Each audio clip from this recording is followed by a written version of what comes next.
I think the most important thing that people need to do when they start learning about sales or thinking about sales is really doing a deep dive into personality styles and communication styles, because people do business with people they like. And if you can figure out how to show them how you are in common with them and show them where the commonalities are and be intentional about finding those as quickly as possible, the odds of you being successful in investing, in raising funds, I mean, it's every single thing that you do go way, way up.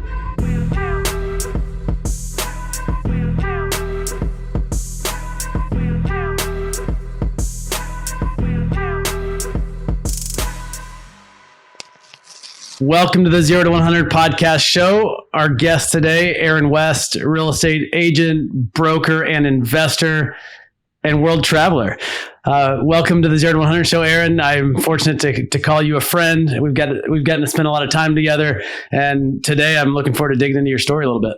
Well, I am super excited to be here. It is good to see and be surrounded by some good friends. So I'm happy to be here. Awesome. Let's go back to before you got into real estate. Our show's primarily real estate investing related. You know, how do you achieve time freedom, financial freedom? How do you do that through buy and hold real estate? But I knew you weren't always in real estate, but it's been close to 20 years now, or how long have you been investing in real estate? I'm in my 20th year right now. So I started in 2005 and it has been my life for the last almost 20 years, but yeah, there's a whole lot that led me up to that. All right, let's talk about those first 20 years before you got into real estate. What was your childhood like? How did you end up in real estate? But kind of going back to, I don't know, your childhood and into those early years before real estate was on your radar, if it wasn't back then. You know, I am the oldest of 6 kids, and you learn responsibility at a pretty young age when you're the oldest of six kids. We grew up poor. I didn't know that we were poor until I was probably in my 40s when I really started doing some soul searching and looking back at my life and realizing that it wasn't normal to have friends buy you shoes when they were babysitting you and your brothers, or having a kerosene heater in the living room to warm the house because your parents didn't have enough money to pay for gas for the whole house. But what was full of love. I mean, my mom and dad are amazing people and loved us a lot. So we didn't even realize we were poor because that was just what was normal to us. My dad went through a number of jobs, and we would be okay and then not. He started his own business when I was in my early teens, which he still does. He has a screen printing t-shirt shop. So the entrepreneurial side of things was there in front of me all the time, but never really any money acumen. It was, learn skills so that you could make enough money to just get by.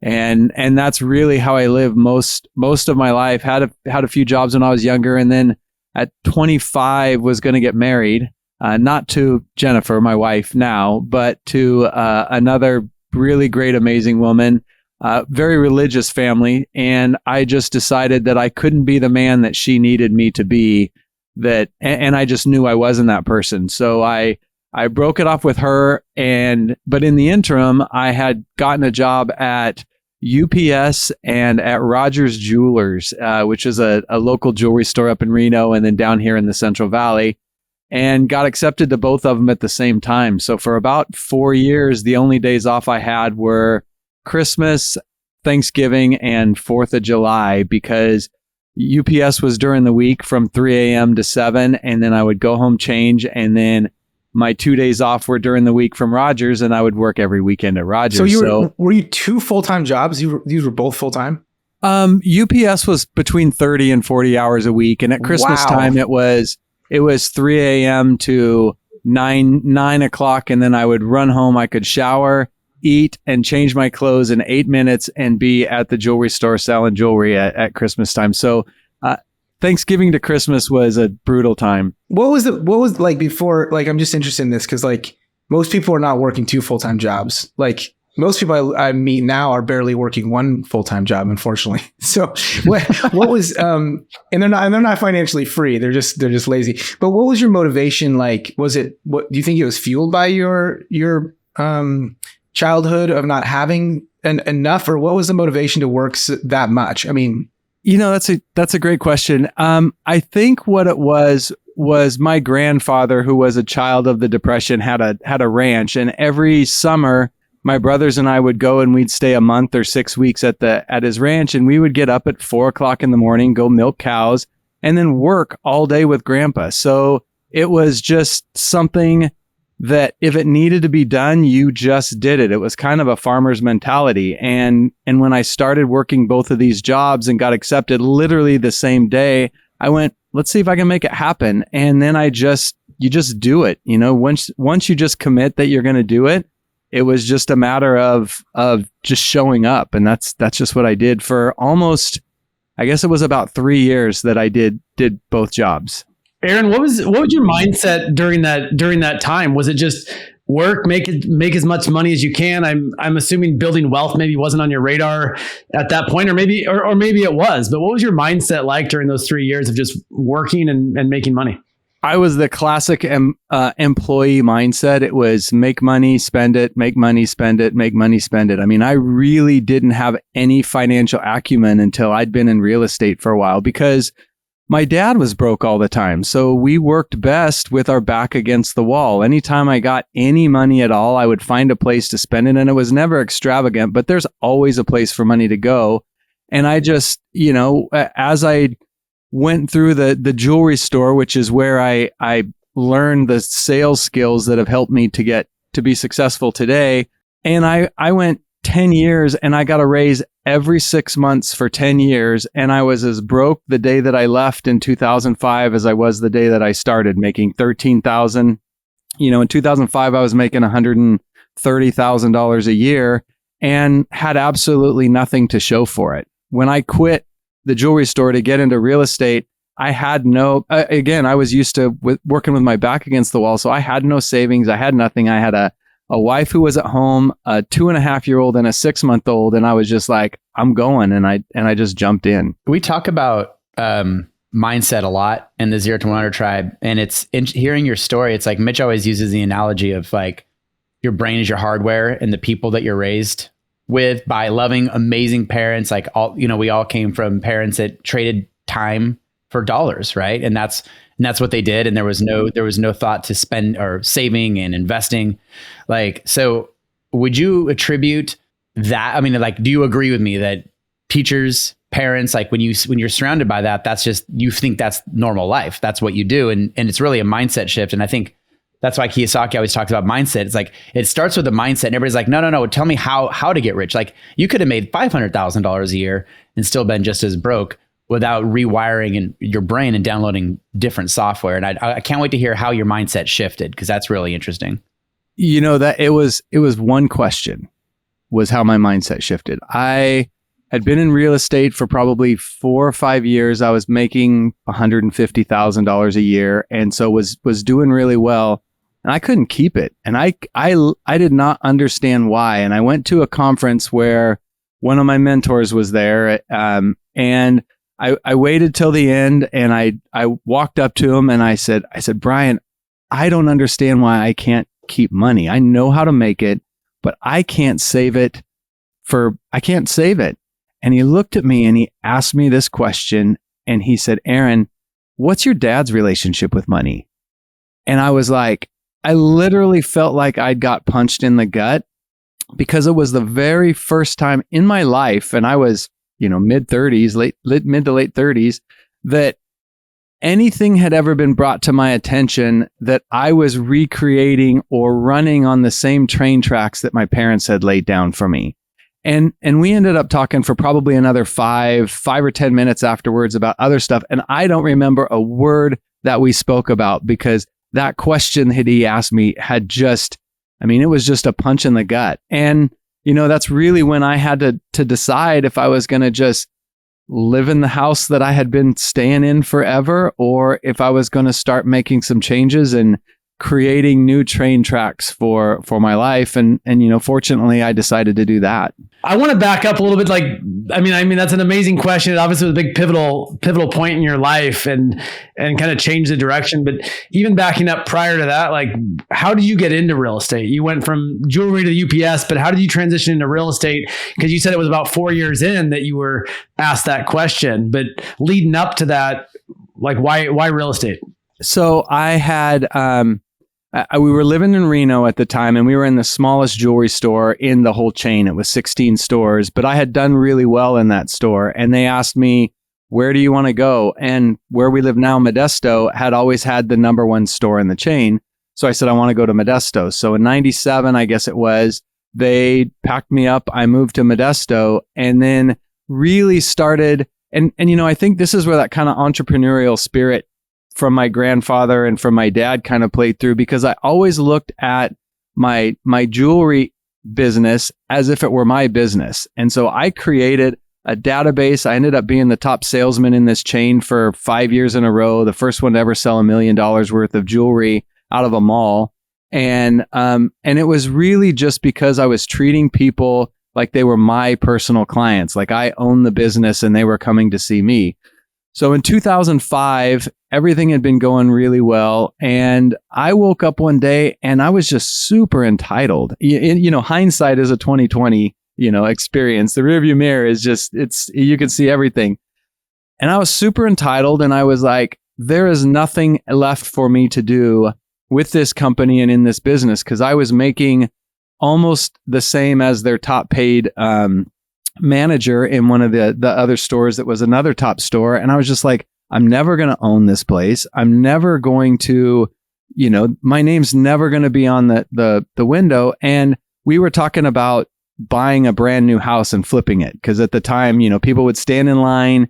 You'd pay your $20,000. By the time the house was built 6 months later, you'd just put it on the market and you'd sell it and make money. And my father-in-law's been in real estate since the 80s. And so we called him and we're talking about it. And he said, Aaron, I don't think you should do this. He said, you know what? If you're thinking about this kind of stuff, you should be in real estate. He goes, I wouldn't wish real estate on my worst enemy, but you should be in real estate. And literally I was like, all right, I'm going to do it. What does that mean? I love that. It means it's freaking hard. I mean, real estate in the retail side of things, it is the most front end loaded business that there is, because you have no momentum, you have no name recognition. I mean, it is 2.5 years of just working your ass off before you have any kind of stability in your life.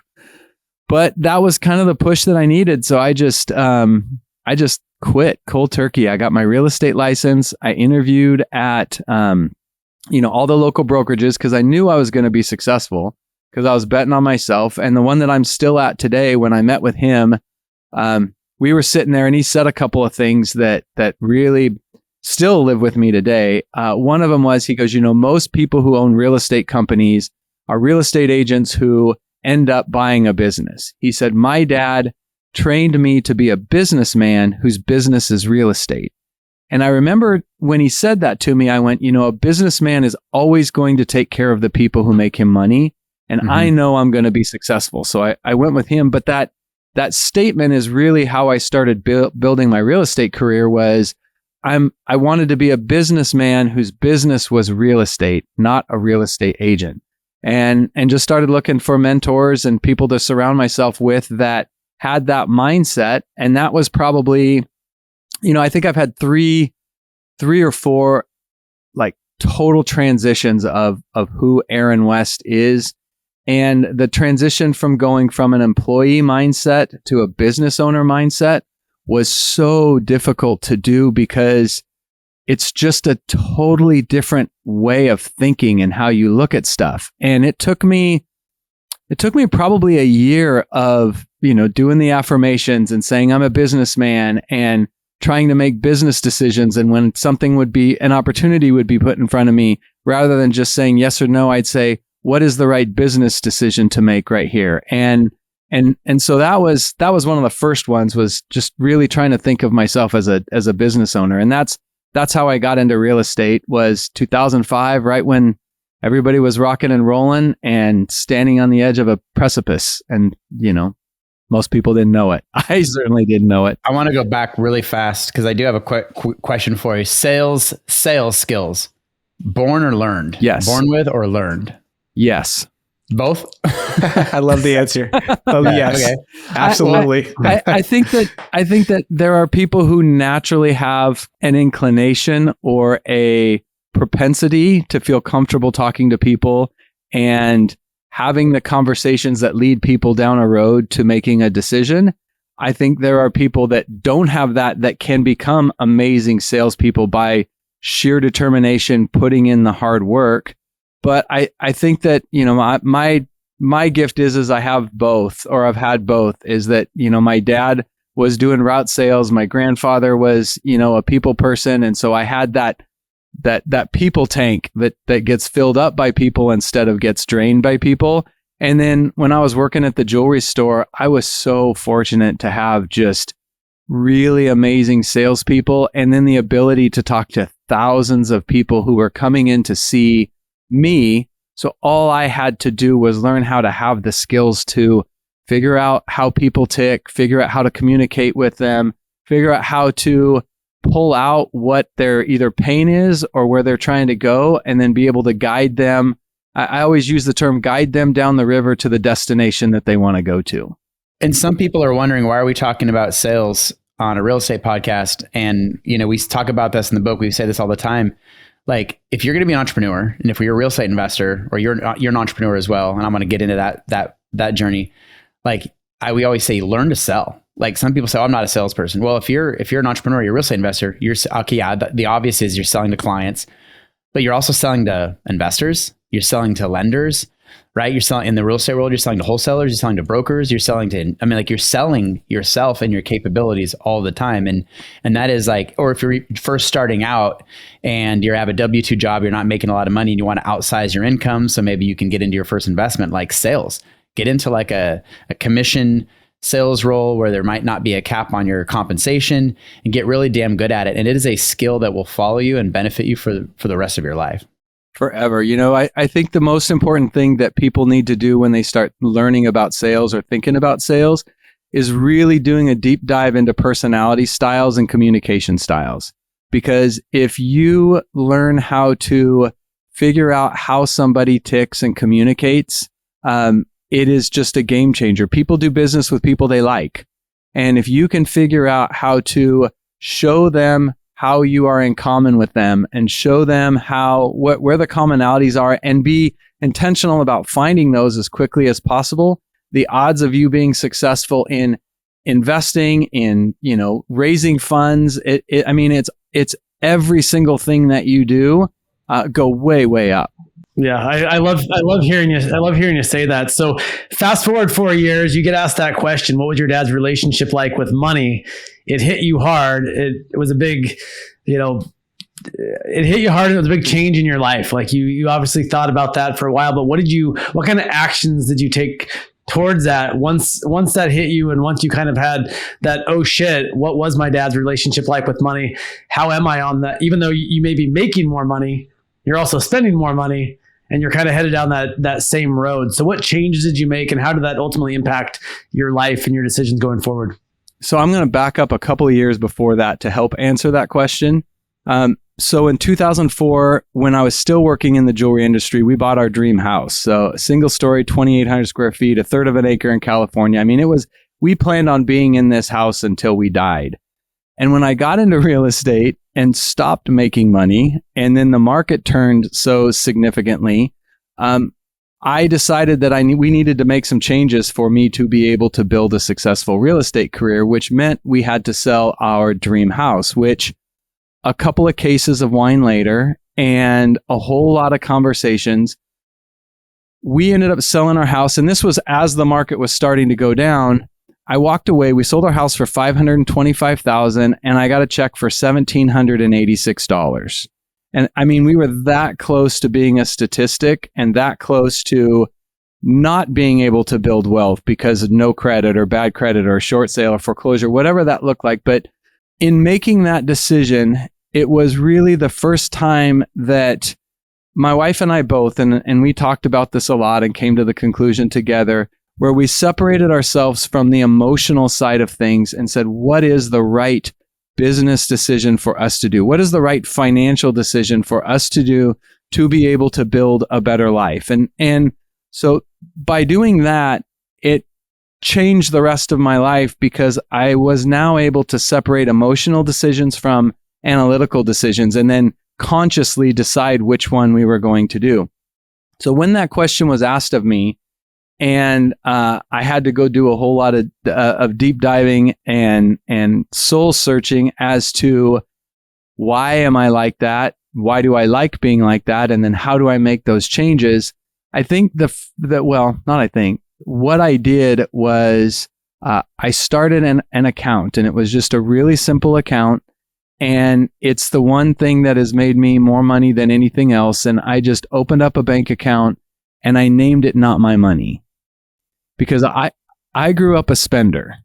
And, you know, there's two money types, right? You've got spenders and savers. Both come from a place of fear.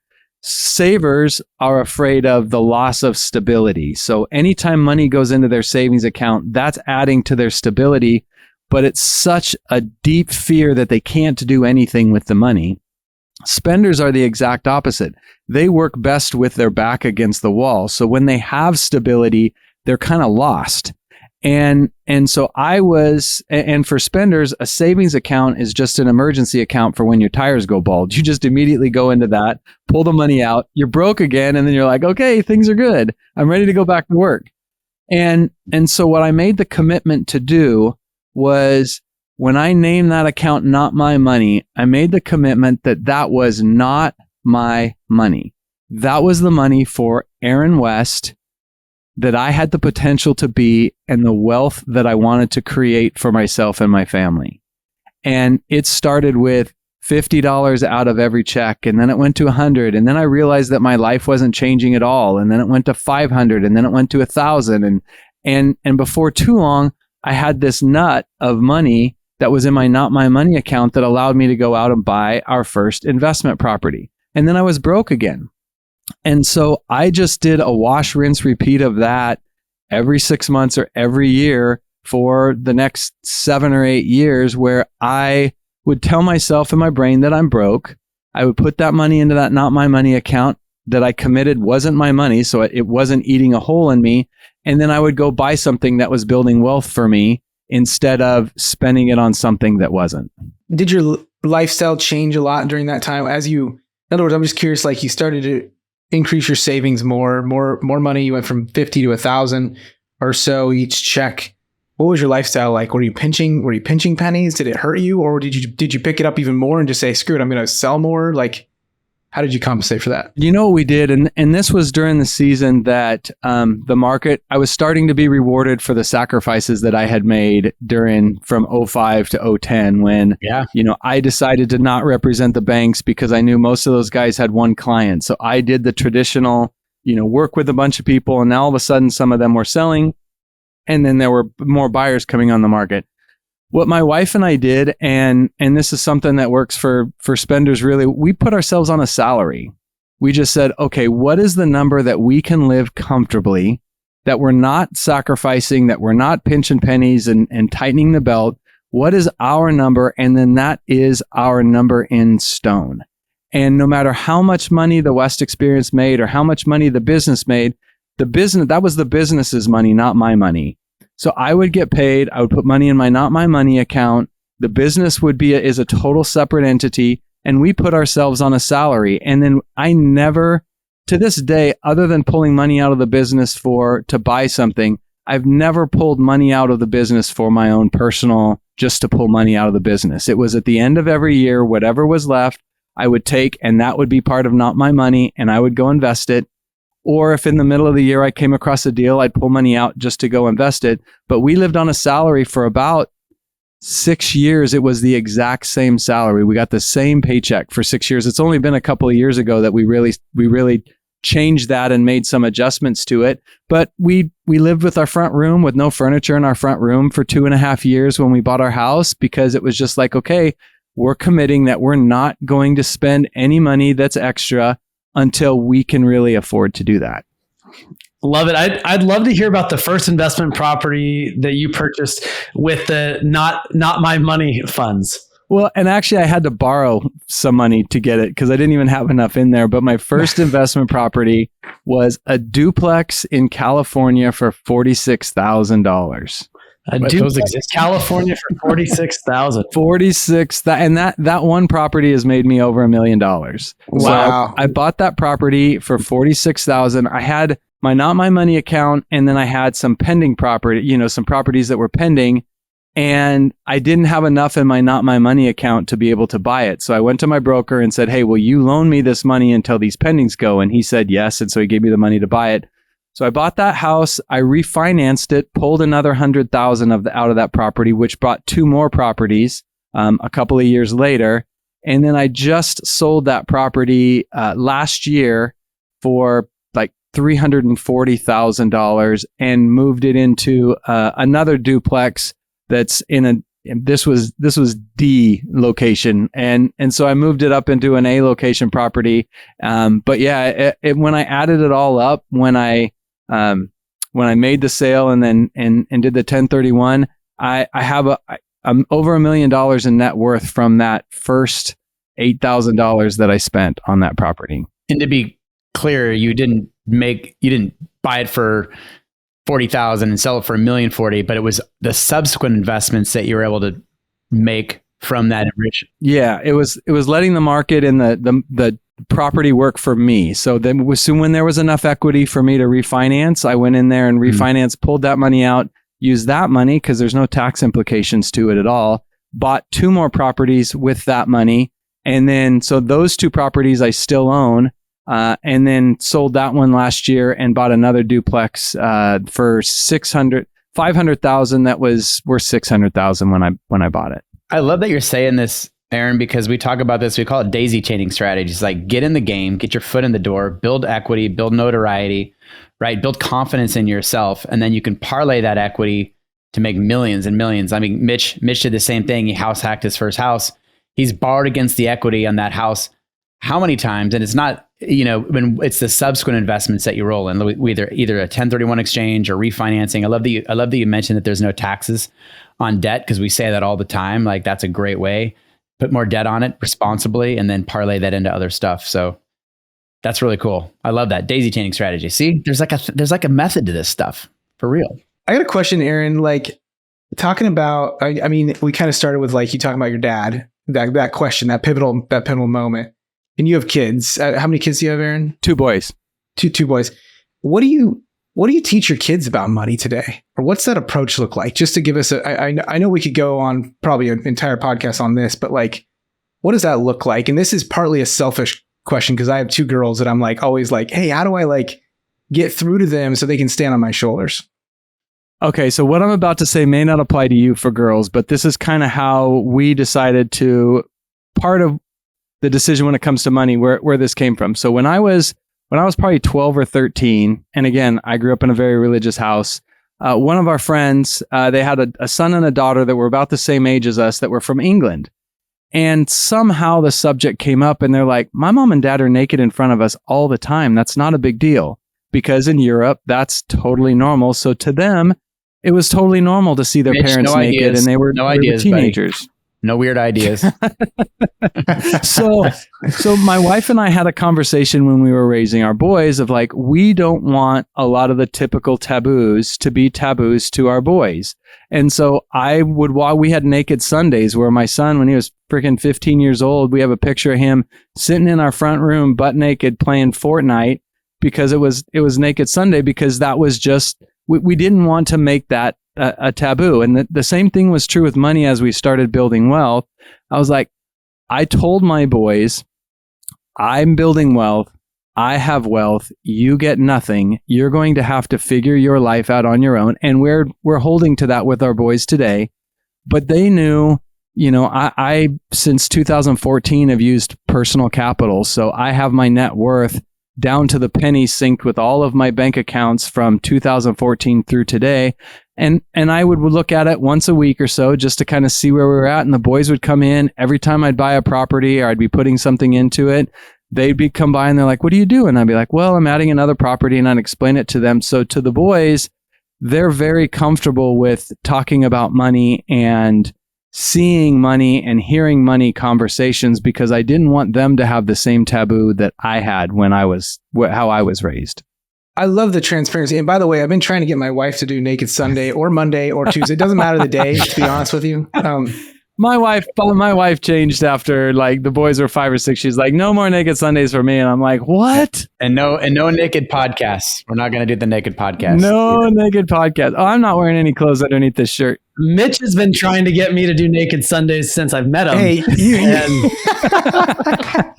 well, you notice how I'm not trying to get Travis to do the Naked Sunday, because I mean, Gabe's anyway. So I love the transparency. I think that's a huge piece. And honestly, just like bringing them into your world. Like, I mean, I showed my kid like my stock account the other day, and she's like, whoa, like check that out, blah, blah. And then she's like, well, how do stocks, in other words, there's this like natural curiosity when they're comfortable with it versus like this like avoidance when they're not comfortable with it. And it truly is a relationship with money, I think. And so anyway, I appreciate that. I'm always looking for like these things I can do with my girls to progress them. When you talk about that curiosity, one of the things that I've always talked to the boys about, and I think is just, the definition of wisdom to me is being able to hold two opposing thoughts in your head at the same time. And I love the expression insane curiosity. I don't remember who said it or where it came from, but I was like, that is what I want my kids to have, is just insane curiosity about everything. And if we're willing to talk about Democrats and Republicans and money, and if we're willing to talk about all these things, my hope is that they develop this insane curiosity, which will give them wisdom at a much younger age than I certainly found it. I love the software you're downloading on your kids. And I love that you said money is taboo, because like one thing when we get into GoBundance, we're all in GoBundance together, which is this cool group of men that they focus on health and wealth and relationships and all kinds of cool stuff. But someone will walk right up to you and be like, hey, what's your net worth? And when I first joined, it was like, whoa, like, because we're taught that it's taboo, and it's like, but you're teaching your kids that it's not. And I'm actually curious about this. When does your kids know? How old were they when they know how much you made, what your net worth was? Like, because my kids are like 8 and 9. My son's like, hey dad, are we rich? Or dad, how much money do we have? And it's like, it's obviously a complicated question, but I don't tell them. And maybe I should. I mean, maybe I should tell them exactly that. I don't know. I don't know that. That's a great question. I don't remember. I know my boys were early teenagers and we were having the conversations with them, because I remember hating them and still having the conversations with them because they were just horrible human beings at that particular time. Just the worst roommates in the world. They're horrible roommates. So I know they were teenagers, but I think that they saw it. They just, I don't know. It's probably like your kids. I don't remember them ever asking, are we rich? Because we also were still living on our salary. So we weren't doing the travel that we do now. We weren't doing a lot of the things that we do now. We were just living a really solid middle class life. So there wasn't this crazy stuff we were doing. So I don't think they saw that, or it was even on their radar. I'm taking it slow with my kids, because like my 7-year-old found out that like I had access to like $5,000 the other day, and she was like, holy shit. And then of course she went and told mom, did you know dad's got $5,000, So anyway, I'm taking it slow. Yeah, that might be a little slow. Yeah. Mitch, that's real slow. Well, Aaron, what's your real estate portfolio look like today? So you have your brokerage and you still run that, yes? And then I have a team. Yeah, I work under a brokerage, but I have my team, and that's and then I've got commercial property, I've got some multifamily. I think I have 18 single families in California. And I really have just been slow and steady. I haven't really gone the 0 to 100. I've gone the base hit in just perpetuity and letting time be my friend. Do you have an asset class that you like better than others, or not really? It's like you, Gabe, for the longest time. You played inside baseball when it came to single family because you were just really good at it. You knew where to find the deals. You took advantages of the opportunity. And that's really where I have been. I think probably the last couple of years, I've been way more open to start making some bigger moves and trading up, and just the market hasn't really been conducive to, to that. So I'm watching everything, because a lot of my wealth is tied up in equity and properties now, because I have properties that I've owned for 10 or 12 years that there's a lot of equity in. And so I know there's going to be opportunity coming up here in the next 6 months to a year. I don't know exactly where that is, but my goal is to take some of that debt equity and actually start putting it to work in some bigger stuff. Yeah, I love that. I mean, I look at my portfolio, all the time. And for a lot of years, I mean, you take action, you buy the real estate, you base it on the fundamentals. It's a great investment. But then years later, you look at that one property, two properties, whatever it is, and you go, wow, there's a lot of equity here. And then it's that return on equity conversation. It's something I didn't think about for a lot of years, because it was buy, hold, buy, hold, buy, hold, buy for cash flow. But a lot of the wealth is built in that equity. So now years later, you're looking at this equity position you're in. And the question is, what could I go do with that equity? Could I go reinvest that into something and give me a better return, a higher, whether it's a higher cash on cash or a higher overall net return, and just kind of move that equity into something bigger or better. I think it's an interesting point that you make, because I hear a lot of people talk about cash flow when you're building wealth. And I believe the exact opposite of that. I think that when you're early in your game, you should be building net worth, especially if you have a job or career that pays for your life. My real estate career has always paid for my life. So I don't need cash flow until I need cash flow. And I think that a lot of people, when they start thinking about building wealth, they're like, I need cash flow. The problem with building wealth that way is that when you're making $300 a month on a property, typically it's in an area that you're not getting a lot of appreciation. So you're always only going to get $300 a month or $400 a month. You've got to do it a bunch. And I believe that early in the game, you try and create wealth and then turn that wealth into cash flow when you need it, which is, most people don't talk about building wealth that way. I believe that's the best way to build wealth for the long term. What do you guys think? Oh, that's a little bit blasphemous there, Aaron, because no, I love it. I mean, there's a different approach to everything. The whole concept for 0 to 100 is replace your day job. Now you're an entrepreneur, right? So but we're always geared at how do you use cash flow real estate to hit what we call R1, which is replace 40 hours. How do you stop trading time for dollars? And obviously you're taking advantage of some leverage because you have a team, right? And you have people that are working for you, and obviously they're doing well and you do well when they do well. But yeah, I think there's a million different philosophies to how to grow wealth. We also, in this tribe, we look at bigger properties. So a $300 a month cash flow might not be the best purchase for us. It might be, once you start to get some experience, it might be a larger, small multifamily where it's $2,000 a month. And I don't disagree with that at all. I just, I think the mistake that a lot of people make is they don't leverage the fact that they have a 40-hour-a-week job enough to build wealth, because they have stability. They're very bankable. They're very lendable. They're very all of that. And I've seen some people rush to drop that 40-hour-a-week job too early, instead of leveraging that for as long as they can and then making that leap. So I don't disagree with anything that you've said at all. I just think I have seen, and I'm sure you guys have as well, people that jump too early instead of taking the benefits that come from having that 40-hour week job. I think it's, I know Gabe's one of them, right? Where you jumped really early, Gabe. And I think that people can pull it off, but I think pulling it off is really tough.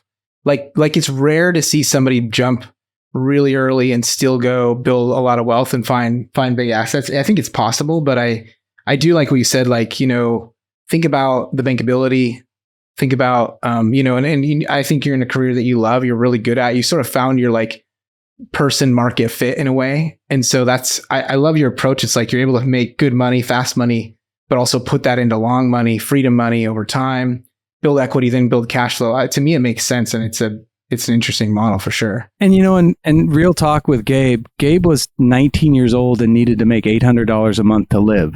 So when he jumped and quit, he was, and it wasn't easy for you either, was it, Gabe? I mean, I was a little bit older. I mean, I had come back from a deployment. It was.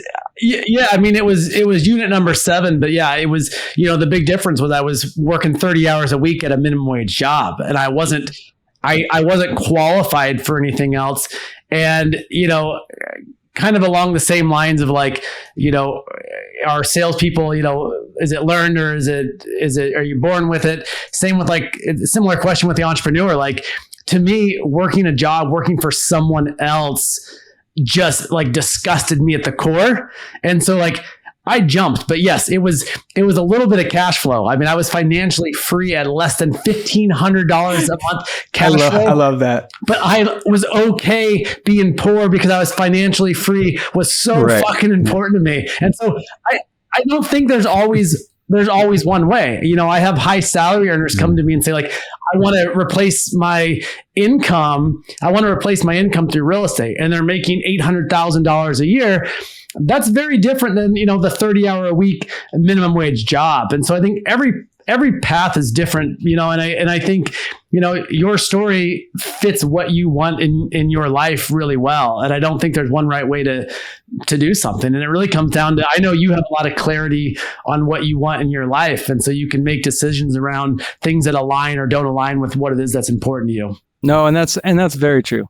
Yeah. And we tell people all the time, like, oh, like, should I stop my flipping? Because we kind of make fun of flippers here sometimes. We're like, hey, like, you still a job, you own a job. And we're like, and in all seriousness, that we say, no, like, this is generating a lot of income that allows you to, like you did, it allows you to reinvest it. A good W-2 job, obviously, that pays well, that's not totally horrible. Like, that allows you to go buy that first. You can get conventional financing, residential financing, buy a fourplex, maybe house hack, live in one. To your point, like, that job is an asset, because we're talking about this on the Elite call. Like, it's easier for a W-2 employee to go get a loan on a residential house than it is for the owner of that company. It's just the W-2 underwriting is just freaking ridiculous. And so, yeah, no, I think we're all saying the same page. And the other magic too that we talk about is like when you actually replace your job income, whatever that is, and you get 40, 50, 60 hours a week back, that's truly when some magic can happen. Maybe you could go be an entrepreneur. Maybe you can go chase your dreams, be philanthropic, or whatever the case is. So yeah, I mean, there's a million different paths to the Holy Land, and ours is a little more right than yours, Aaron. But Oh my gosh, what does your wife do again? My wife. Oh, hold on. She's a real estate broker. She's in real estate. Yeah, I'm gonna send her this podcast, by the way. No, so. she can't stand. She can't stand what I do. She's like, I don't mobile home park. You bought another what? I don't like. Yeah, Aaron, what drives you today? Like I see you as a very driven person. I mean, we've laughed together, we've cried together, we've been on, trips together. I mean, I see you as someone that, like, Aaron West is this like hard, tough guy, but also this like soft, sensitive, loving guy. So like bitch. I mean, I never thought he was like hardened. I always thought Aaron was like super nice. Yeah, you seem really nice so far. Like, sweet guy. Aaron's a sweet guy. What drives you today? Like, what is it? Like, what drives you? I think it's Naked Sunday. The drive. I think that's his fuel. Yes, that drives me a lot, actually. There are these transitions in your life that you go through struggle and. Daniel, who's you guys all know really well, and I were speaking a while ago, and we are a new person every 6-7 years. Like, literally, every cell in your body has been replaced except a few every 7 years. You're a brand new person every 7 years. So there are these constant metamorphoses that we go through. And a few years ago, I went through one that I feel like I'm getting ready to go through another one right now. But a few years ago, and I'll never forget this moment either, I was sitting on the couch with my wife having coffee, because we do that every morning. And I was like, I'm not broke. And there is no way that I can convince myself that I'm broke anymore. There's just no way I can convince myself. Because up until that point, it was like, make the money go away and you're broke. And I was like, there's just no way I can do that. And I languished for a solid 6 months of really trying to figure out what running from and then getting to running towards look like. And instead of running from being poor, started running to being wealthy and building wealth. And I think wealth is, there's a difference between rich and wealthy. Rich is a state of account, wealth is a state of being. And I really have leaned into over the past 3 or 4 years into what does wealth. Have you guys all seen? I'm sorry, I'm tangenting a little bit, but have you guys seen Ed Milet's version of Heaven? Have you guys heard that? That was one of the most impactful things I've ever heard. He was talking to. It's on YouTube, but I can't even find it anymore. It was probably 2 years ago that I heard it and then found it. He was talking to like a plumbers association or something like that, and he goes, I'm a religious guy, but my version of heaven is different than what your version of heaven is. He goes, this is what I believe happens and when you go to heaven. He goes, I think St. Peter meets you at the pearly gates and he says, welcome. And then he grabs you by the hand and he takes you over and he introduces you to someone. And he goes, the person that he introduces you to is the person that you had the potential to be. Yeah. And he goes, what I want to have happen is that person to look at me and say, well done. And for me to say, I've been chasing your ass my entire life. And when I heard that, I was like, fuck, who do I have the potential to be? Right. And so I've really gone on this journey of what does the best version of Aaron look like? And like Gabe said, I can be a hard ass. I've had some hard conversations with Gabe and had hard conversations with a lot of people. And I'm learning to temper those conversations with more curiosity and getting permission to have those conversations right now as I've grown instead of getting up on my pulpit. And I think that the next version of Aaron that's coming, I don't know what that person looks like, truthfully. He's makes a lot more money because he's rewarded for the mastery that the work that I'm going through today. So what drives me now is my team still drives me because we're in a really tough market and they really need a good leader and they need to be shown how to be successful and work and put the skills together that will help them when the next market gets easy. And that's really where I've been focusing most of my time right now. And then, my wife and I, we've just put a ton of work into each other and, done a lot of work on ourselves. And our relationship has just really flowered and bloomed to where, I love her more today than I did 25 years ago. And our relationship is really good. So I think there's plenty of opportunity on the business side of thing. And then a whole crap ton of growth left for me.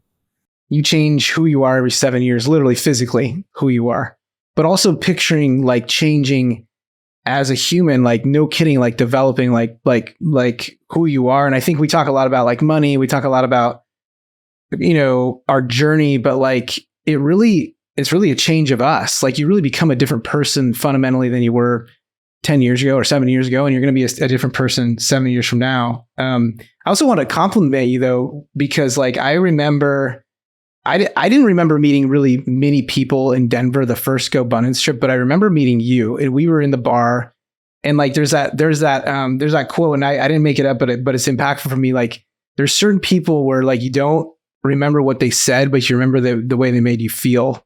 And I just felt like I never forgot your name. We had like an hour conversation or whatever. Remember that, Trav? We were sitting at the bar, like sitting around a table. And I was like, it was so good and impactful and you're smiling and laughing together that I was like, these are my people. So anyway, I got to compliment you. Like, thank you. I don't know where the hard ass thing comes from Gabe, but I feel like, let's sit down and do one sheets. You'll find out. I'm not doing that with you. I've heard those stories. So, but anyway, it was a great experience, man. So anyway, it's good just to talk with you. And it's funny that you say that too, because we talk about like what drives you. Like obviously we all came from, pretty modest means, certainly not the modest means that you came from, but like my why was always to beat the shit out of my everybody else in life. Like I was competitive in life, and I was gonna be more powerful and wealthier than they were just because I got started behind them, right? And then eventually you reach that point and you're like, this doesn't serve me anymore. It's actually not healthy. So what's my new why? Like what is it that drives me? And I've since I sold my company, I've literally, and I'm still trying to figure that out. I spent the last few years trying to really understand, like, what is that perfect life that I want? What's that life? What drives me? It's obviously family and relationships and connection and stuff. So I love that you said that, man. That's pretty cool. I think too, most of the time, and I remember David Osborne talking about this when he said he wanted to be a billionaire. And when he hit 100 million, which was this huge goal of his, he got there and he was like, I don't feel any different. And I think that a lot of people say, I want to retire, or I want financial freedom, or I want to replace my 40-hour-a-week job. And then they get there and they're like, man, this feels kind of empty. That happened to me when I replaced myself in my business. So I totally stepped out of production for almost 3 years and just kind of ran the business. And I was like, dang, it's a lot of fun. We traveled a bunch and had a bunch of fun, but there was never really any purpose to me, because it was just like, what do I do now? And so I think that your goal that you think you have today, as you get closer to it, you should start reevaluating and figuring out, is that really what makes you happy, or figure out what does. Yeah, a lot of people say they want financial freedom, and Gabe says this all the time. But what the hell does that mean? Like, is it? And so that's why we always sort of reframe up the lens of time freedom, because that's truly what everybody wants. That we always say that's the new currency of the rich. It's people want their freaking time, man. They want choices, and they want to live life on their terms. So yeah, I love that you say growing up poor, you were a spender, made you put your back against the wall. Like that was actually that eventually became sort of an asset for you, right? Because you were scrappy and you learned how to do it. Oh, for sure. Is there anything else growing up dirt ass poor that has helped you in life? Like a skill that you learned? Did it parlay into sales? Like anything else that anybody that's listening that's dirt ass poor that maybe they can lean into to end up where you're at, It's interesting. We do this show call on in GoBundance called 728. And I'll come back to that in just a second. But, people think that money is what, like in the mastermind that we're in right now, money is important because it allows you to play the game that you want to play instead of it being imposed upon you. Right. And the reality is that everybody who's listening to this call, and we touched on this before, everybody's playing their own game. What your net worth is today, how much money you make, doesn't matter to anybody else. There is this no less than or greater than thing that happens when you really start talking about money and become comfortable with it. Because there's the analogy of the barrel of monkeys, right? Where you've got one hand going down and one hand going up. And when you start surrounding yourself with people who are comfortable talking about money, that are winning their own game or playing their own game, when you become transparent about that, you then are able to see, am I the one that's holding the hand down that's helping somebody up? Or do I have my hand up and someone else is going to help me? But until you become comfortable having those conversations of money and the things that are typically taboo in our society, then nobody really knows which hand you are giving them or are taking. And I think for people that are growing up poor, or that are in that situation where you're trying to get out of it, the first time I did my net worth, it was negative $211,000. That's what my net worth was a negative $211,000. Once I knew that number, one of three things happened. It either got worse because I made bad decisions, it stayed the same because I kept living the same life, or it got better because I made good financial decisions. But when it really got gasoline on my wealth building journey is when I started talking to other people about it, and guys that were in my world. I've had a couple of conversations, Matty A, who you guys know, him and I were sitting at a coffee table eating breakfast in San Francisco after we went to a Giants game for a GoBundance thing. And he gave me one question that's made me well over $1 million, because we were just chatting it up, and he had a hand down and I had a hand up, and it just totally helped me. So for those that are starting out on that journey, be okay telling people that you're worth $5,000 or $10,000 or $50,000 because it's your game. And if they judge you, screw them. They're not the people that are in your tribe anyway. But if you're having conversations and someone's worth 100,000 and you're worth 5, they can help you. If you're worth 5 and someone's 50 grand in the hole, you can help them. And that is a piece of my journey that I wish I would have learned way, way earlier, is that your community and having the conversations are really, one of the most important things you can do to build wealth is being in a tribe like this, the 0 to 100 tribe. I mean, you're surrounded by people who are on the same journey and you're all trying to win your own game.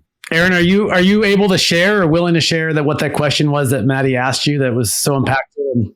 It was a real estate question because I have a very high ethic standard. And, when I do personality types, one of them is called a craftsman, which means that everything has to be done really well.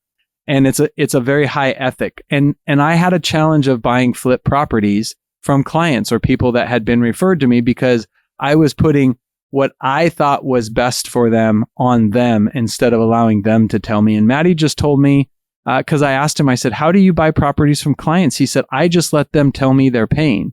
He said, I asked them, I'm an investor. I have friends who are investors. Would you be interested in an as-is offer that closes on this property in 21 days that would be under market, but it would just go away? And then I let them answer. And that's what gave me permission to, and it was a life lesson of, don't jump to conclusions as to what other people's pain is.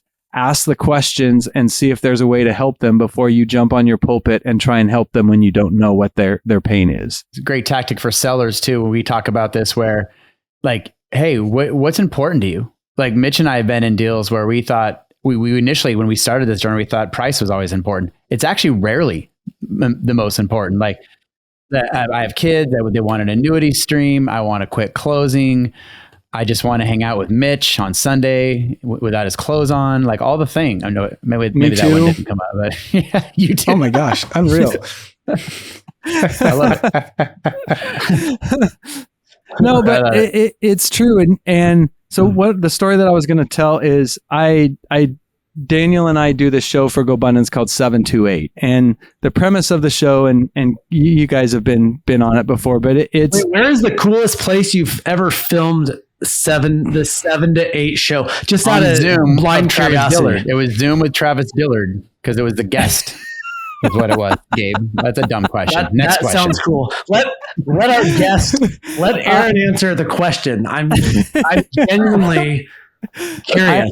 I have 3. Okay, yeah. So I'm not going to give you that. I'm not going to let the softball be thrown that easy. Damn it. The one of them, and I'll give you props first, was on Necker Island with Mr. Gabriel Hamill, sitting on this private island at this beautiful place as the sun went down, and we did his interview. And then the second is actually interviewing Richard Branson on Necker Island and doing the show for him. And then the third was on Buck Island, which is Ariel Resort, which Gabe was there as well when we interviewed Brittany and Turner and Jeremy Locke, her husband. So all 3 amazing places. So since you interrupted me, now can I finish my story? Yeah, it was just important. Just important. So in this, when we've been doing it for 4 years now. It's a live show. And we interview guys kind of like what they've done with me, where you interview people and you take them from their journey of becoming a millionaire to being worth at least 10 millionaires. So 7 figures to 8 figures. Because most people talk about where they are today and buying big multifamily and what they're doing and what they're looking for. And that's not where the real value is. It's in the story of how did they get mastery to earn the right to be wealthy, right? Because nothing is given, everything is earned. And Gary Vaynerchuk says this. He says, people want to get rich quick, but life is long. And for most of the people that we've interviewed, it's anywhere from a 5 to a 10-year stretch of grind, earning mastery and being an inch wide and a mile deep before they're rewarded with real wealth and get the momentum of money. But in that journey, when we stepped back and we looked at everybody's story, there's really like 7 lessons that are commonalities to all of them. And the first is that you just first have to make the decision that you want to build wealth. And that's where most people don't even do that. They sit on their couch or they go to an event and they're like, oh yeah, it would be great to do that. But they never really make a decision that I am going to build wealth. The second is that it's way harder than you think it is. And that's where most people quit, is they're like, oh, I want to get rich. And then they start doing the work and then they don't see the results immediately. So they just stop. And that's where 99% of the people get through those, either don't even start or get through those first couple of steps. So for people who are coming from poor or people who are trying to build wealth, you have to understand that Albert Einstein's eighth wonder of the world of compound interest is no joke. And if you continue to just play the game, over time, you cannot lose. It is an inevitability if you just stay in the game and keep doing it. You're going to make mistakes. I mean, every single one of us has had failures that actually turned into the successes that made us who we are. So you can't be afraid of failure at all.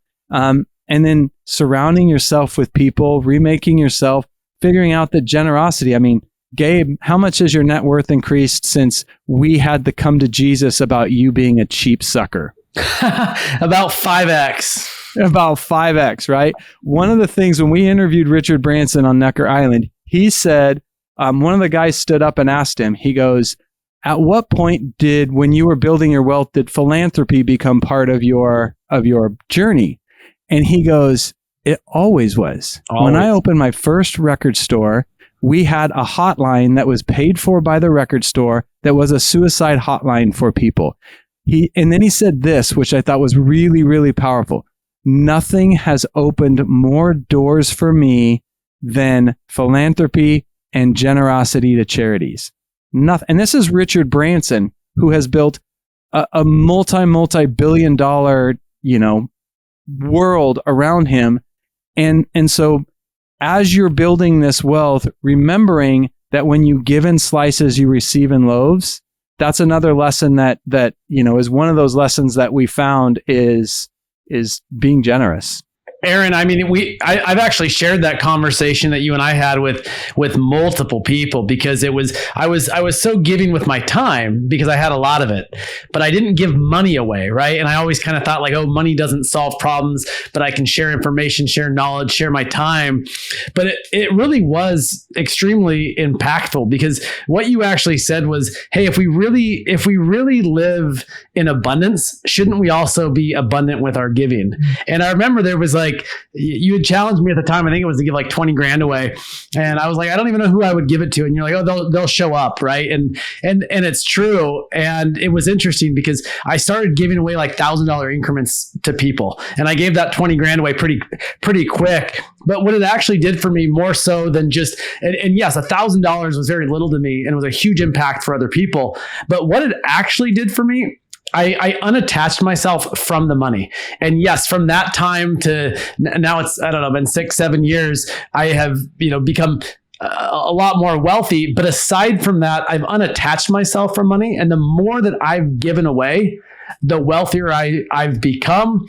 But it's very interesting, like what it does for, or at least what it did for me emotionally and mentally, because those words alone, saying, if we really live in abundant, because every other area of my life was abundant. And I remember always thinking like, oh, at some point when I get wealthy enough, I will give money away. But you said, if we're really living in abundance, we also need to be abundant with our giving. And so that has made a huge impact in my life. And I mean, I also remember Richard Branson sharing that, that had always been a part of his journey. And I remember that also really made me think differently about how to give and how to give to people that need more. And I don't know, it was a huge impactful conversation. And I appreciate you very much. You've been a big part of my life in both contribution. You've been a big impact in my life, in my relationship, in my marriage with my wife. And you're a true friend in so many ways. Oh, thank you, man. I appreciate that. Yeah. I look forward to getting to know you better, man, especially down in Turtle Island, whatever. Like, I think this is one of the best podcasts we've actually recorded. This has been fantastic. I've taken so much out of this and just really appreciate you, Aaron. It's been, I've got a whole page of notes of just things. I'm like, that giving thing right now, you just told me, I'm like, yep. Like the universe, God, you, Gabe, that's been speaking to me too. So yeah, it's time for me to get off my ass and be more, because I've been genuine with my time, not as genuine as I should be with my wealth. So here's what I'm asking you to do. When we get off of this, you're going to text me how much you're going to give in the second half of the year. I love it. I already got it in my head. Did you hear the pause? Did you hear the pause? I love it. The little hiccup in his voice. No, zero hesitation, because I was trying to think. I was trying to think of the number. I'm fine with that. Yeah, all you're right. You're like the fifth person. Well, the first person in flesh. You know, anyway. This has been a revelation for me to be better. So I love it, man. Like, I know we're at the top of the hour. This has been fantastic. Mitch, do you want to take Aaron out of here with our final question? Yeah, I will. I love this question. We try to ask all the guests this question because there's some people on this call this will really resonate with. So it's kind of a hypothetical, right? You're sitting on your buddy's couch. You're at $0 net worth, not negative 211. So I won't take you back there. But $0 in your pocket, and you want to go build wealth through real estate. You want to be successful. You want to be but you don't have you don't have the money you have today, but you have the experience. You've got the network. What do you do? What's your first move? I would go meet with as many successful people as I could and create relationships with them and tell them what I was trying to do.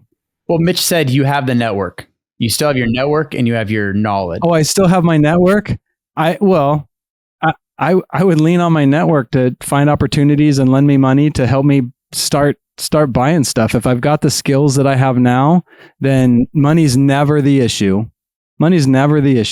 So it's just a matter of finding the opportunity and having the relationships to have people pull me in their wake or have me partner with them. You know, all of something is better than a whole lot of nothing. So I would go out and try and find deals and then find people with money and just partner with them and start building a tribe of people to build wealth. Isn't it amazing that like we all start out? I mean, at least for me, money was the issue. I just chased money. And then you just said you're just chasing relationships. You're chasing opportunities. And that's pretty amazing. And, you know, I think that too, just wrapping this all on a bow, is what most people, when they decide they're going to build wealth, don't understand, is that they could shorten their wealth journey by 5x if they focused on true relationships versus chasing the dollar. You know, I think all of us have went through our journey of chasing the dollar. I mean, I was a single-minded focus of I need to make money. And as soon as I found a tribe, everything changed and it just got so much easier. I love that. Well, hey, Aaron, I got to say thank you as well. This has been amazing. Like they said, one of the best podcasts we've recorded, probably the best. You say that to all the girls. We don't go Nope. back and listen.